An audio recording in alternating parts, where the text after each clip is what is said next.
Ini mungkin berkah atau karomah dari Tuan Guru Bajang. Saya pernah tersesat di Bali, jalan kaki hampir sejam, sudah gelap, lewat area hutan dan mau malam. Angkot sudah tidak ada, lalu saya duduk di warung kecil, ada mas-mas nanya, "Mas dari mana?" "Lombok," jawab saya. "Oh, murid TGB."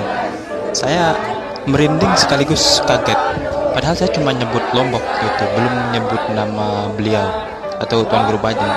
Saya lalu diantar cukup jauh sampai masjid terkenal di Danau Brata,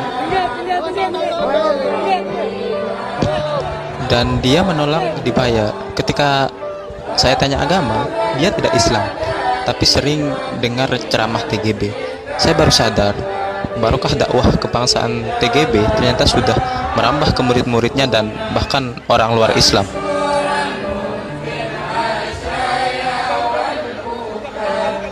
Ini mungkin berkah atau karomah dari Tuan Guru Bajang. Saya pernah tersesat di Bali, jalan kaki hampir sejam, sudah gelap, lewat area hutan dan mau malam. Angkot sudah tidak ada, lalu saya duduk di warung kecil, ada mas-mas nanya, "Mas dari mana?" "Lombok," jawab saya. "Oh, murid TGB." Saya merinding sekaligus kaget, padahal saya cuma nyebut Lombok gitu, belum nyebut nama beliau atau Tuan Guru Bajang. Saya lalu diantar cukup jauh sampai masjid terkenal di Danau Brata, dan dia menolak dibayar. Ketika saya tanya agama, dia tidak Islam, tapi sering dengar ceramah TGB. Saya baru sadar, barokah dakwah kebangsaan TGB ternyata sudah merambah ke murid-muridnya dan bahkan orang luar Islam.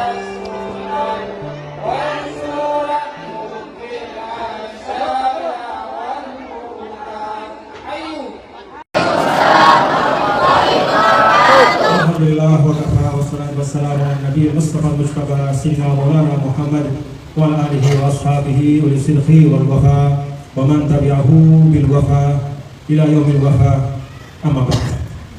Yang saya hormati dan sama-sama kita cintai dan muliakan pimpinan Pondok Pesantren Darul Da'wah wal Irsyad yang diberikan saudara saya akhihi wa habibi, yaitu Al-Mukarram Bapak Kiai Haji Abdus Somad LC MPD. Kita doakan beliau dan semua keluarga beliau dan seluruh para asatidz, ustadzat, para guru-guru Anda semua di pondok pesantren ini semoga disehatkan, diafiatkan dan diberikan rezeki tambahan oleh Allah Subhanahu wa taala. Yang saya hormati sahabat-sahabat saya para alumni Al-Azhar, termasuk yang membersamai saya pada hari ini ada Ustadz Ikhwanul Kiram. Nah, beliau ini adalah dulu memimpin koran yang namanya Republika. Beliau menjadi pemimpin redaksi, yaitu suatu koran yang memang memiliki semangat untuk menghadirkan jurnalisme Islami menjadi koran umat. Ya, beliau dulu memimpin dan juga sampai sekarang juga masih ikut mengembangkan pers Indonesia, ya, termasuk pers Islami. Ada juga Ustadz Nana, pimpinan dari sekolah terpadu. Beliau punya yayasan pendidikan Islam yang besar di Tangerang, ya, namanya Syafana, ya. Ini yang membersamai saya. Termasuk juga ada Ketua DPD Partai Persatuan Indonesia Tarakan beserta Ibu anggota DPRD Kota Tarakan yang juga hadir bersama, yang semuanya saya hormati. Ananda semua, anak-anakku yang saya cintai. Pertama, saya mengajak Ananda semua dan kita semua, marilah kita mengucap hamdalah. Alhamdulillah. Jadi dulu ada suatu keadaan ketika Rasul lagi duduk-duduk bersama sahabatnya, lalu kemudian Nabi mengatakan sabaqal mufarridun. Sabaqal mufarridun artinya nanti di akhirat itu ada al-mufarridun, satu kelompok yang sabaqah, mendahului yang lain, dia masuk surga duluan. Maka para sahabat bertanya, "Ya Rasulullah, siapa itu al-mufarridun itu yang nanti duluan masuk surga?" Kata Rasul sallallahu alaihi wasallam, "Alladzina yahmaduna Allah ala kulli hal." Mereka itulah yang tidak pernah putus. Ya, Anda semua perhatikan, tidak pernah putus dalam situasi apapun, dalam keadaan apapun, dia selalu bersyukur kepada Allah. Alhamdulillah. Jadi kalau kita mengucap hamdalah itu kita menabung kebaikan. Mudah-mudahan kita termasuk al-mufarridun, yaitu yang nanti didahulukan mendapatkan karunia surganya Allah Subhanahu wa taala, karena kita di dunia tidak pernah putus, selalu bersyukur. Alhamdulillah. Bagi saya pribadi Ananda, ini adalah kesyukuran yang juga istimewa, karena antara kaul dakwah wal irsyad, khususnya guru besarnya yaitu Guru Ambodale, Andre Gurunta Ambodale. Beliau dengan kakek kami, kakek saya katakanlah, Al-Maghfurlah Tuan Guru Kiai Haji Muhammad Zainuddin Ibnu Abdul Majid, itu ada ittisalat ruhaniyah.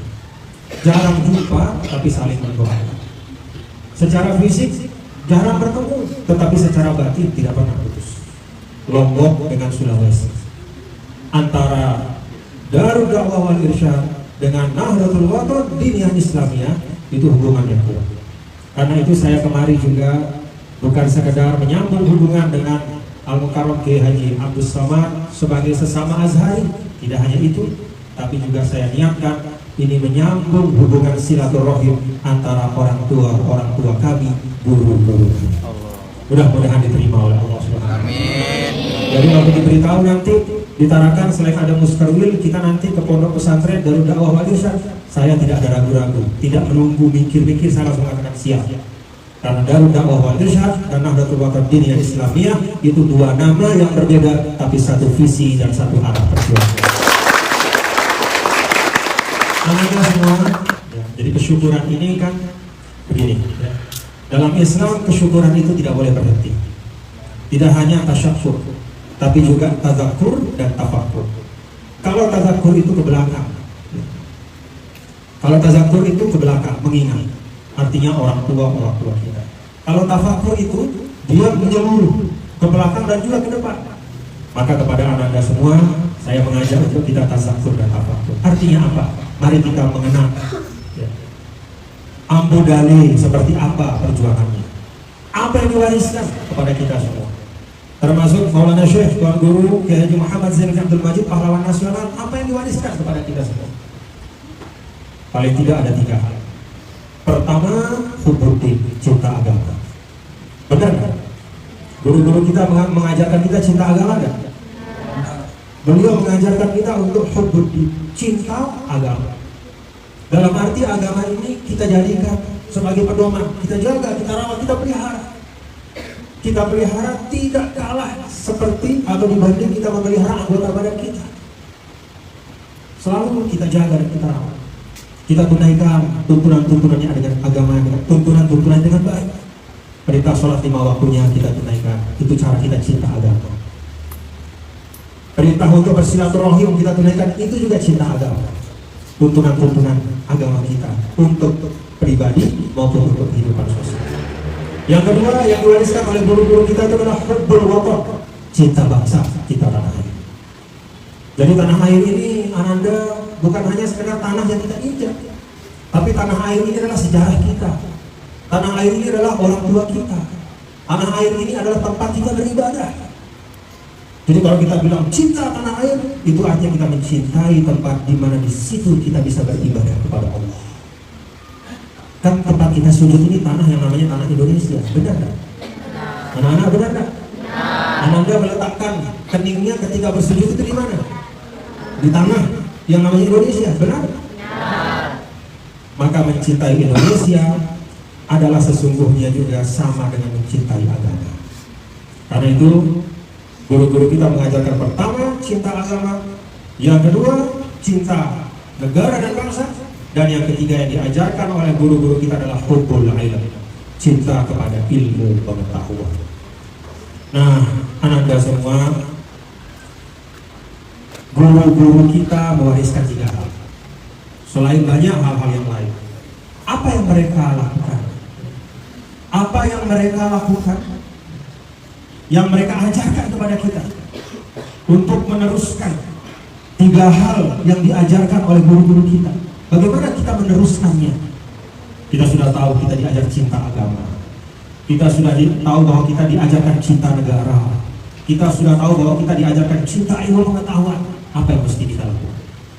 Nah, ada beberapa hal yang diajarkan oleh para ulama untuk menjadi penyemangat kita. untuk menjadi bahkan pedoman kita.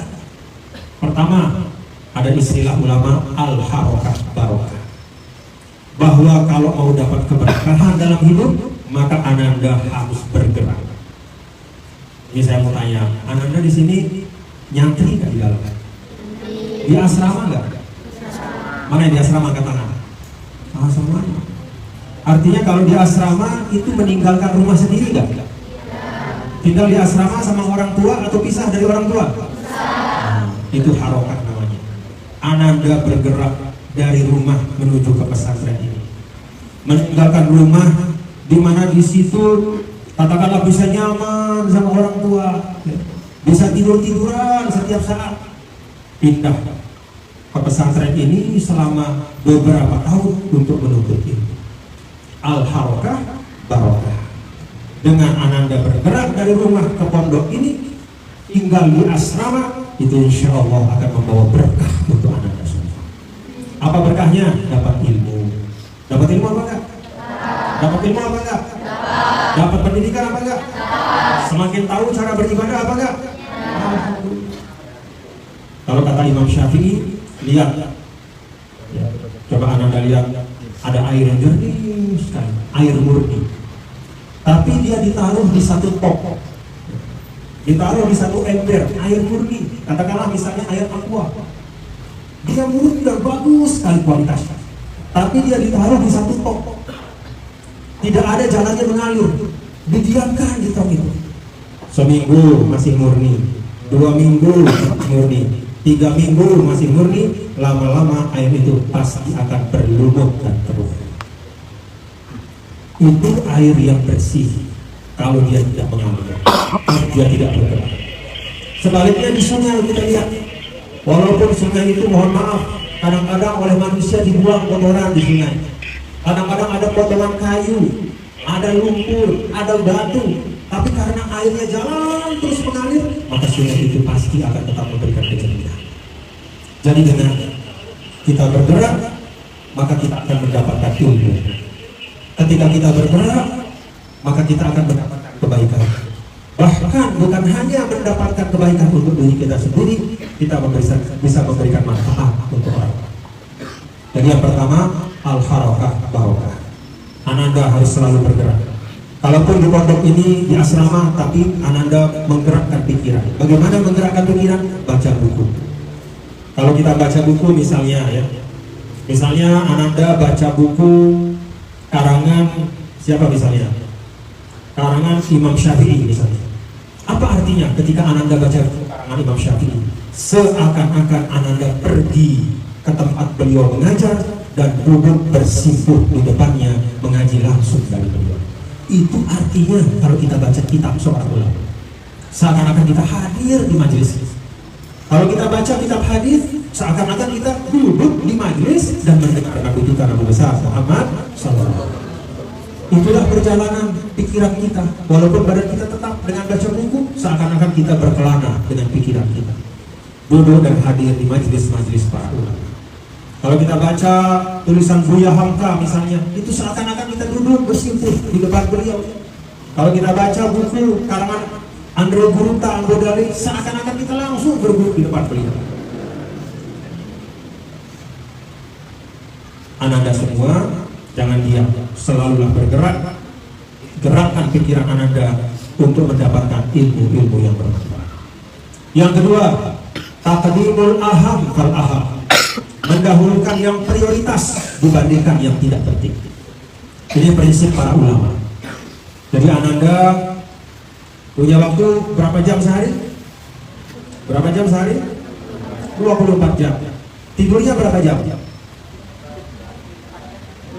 Berapa jam tidur di pondok ini? 6 jam. Kalau 6 jam tidur, berarti sisanya tinggal 18 jam. 18 jam bisa macam-macam. Ambil dari 18 jam itu waktu yang cukup untuk mengerjakan yang prioritas sebagai penuntut ilmu. Dahulukan yang paling penting.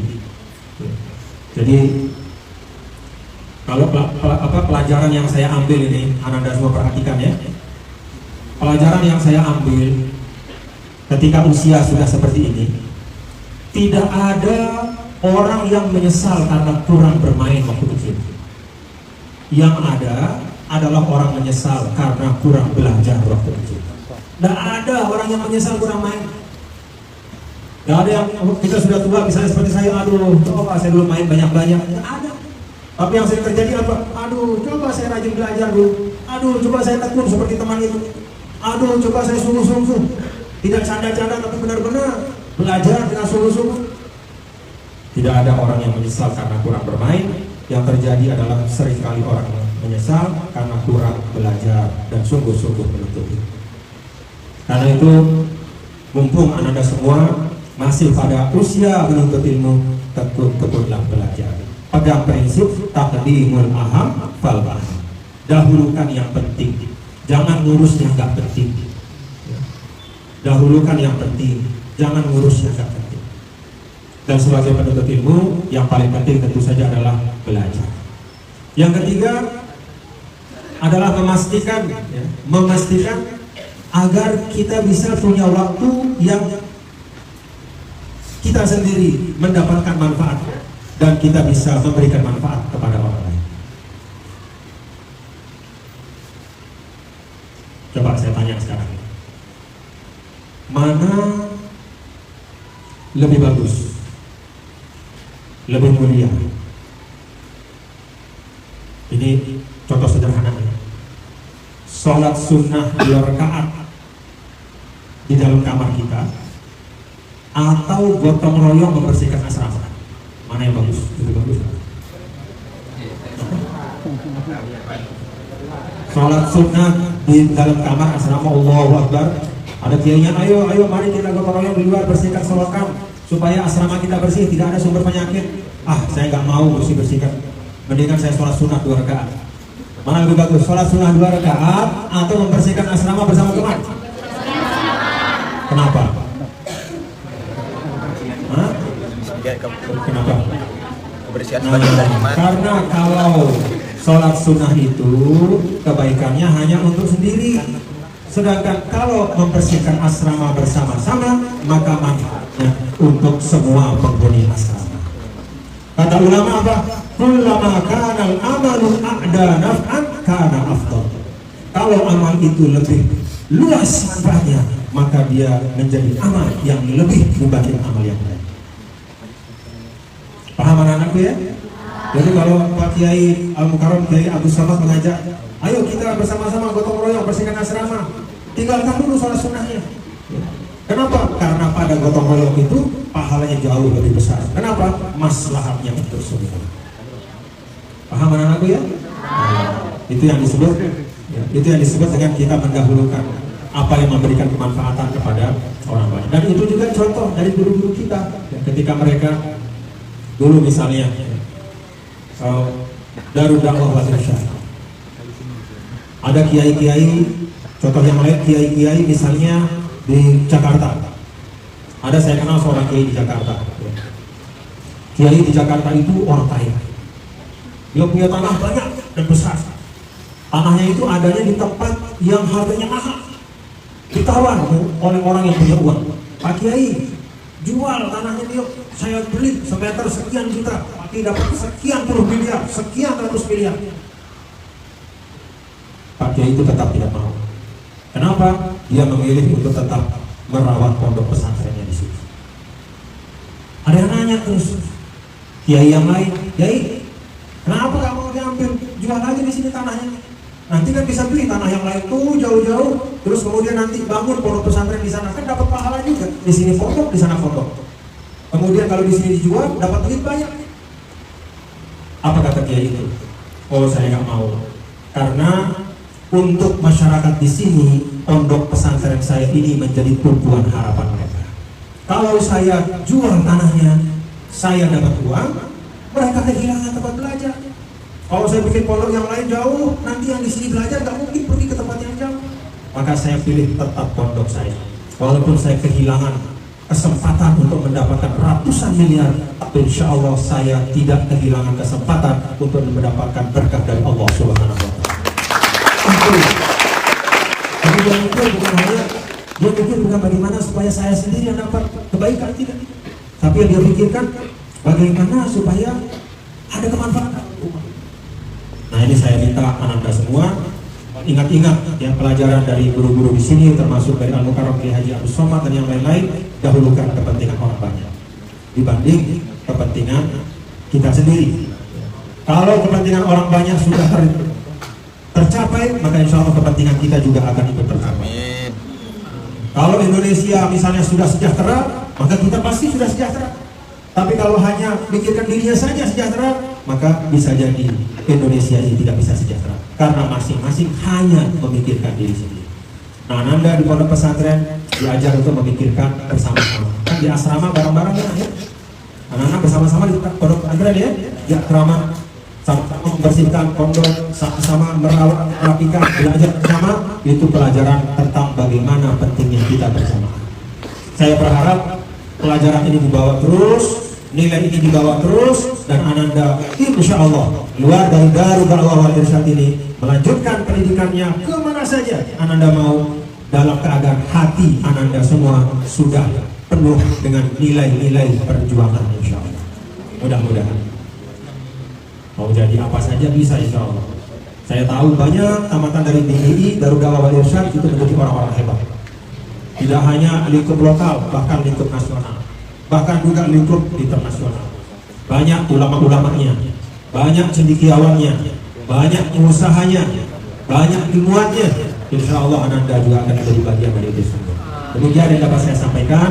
Terima kasih dan sukses untuk Anda semua. Barakallahu fikum. Fatahallahu alaikum futuhal arifin. Semoga hati-hati Ananda dibuka oleh Allah Ta'ala untuk mendapatkan ilmu yang barokah. Demikian yang dapat saya sampaikan. Terima kasih. Assalamualaikum warahmatullahi wabarakatuh.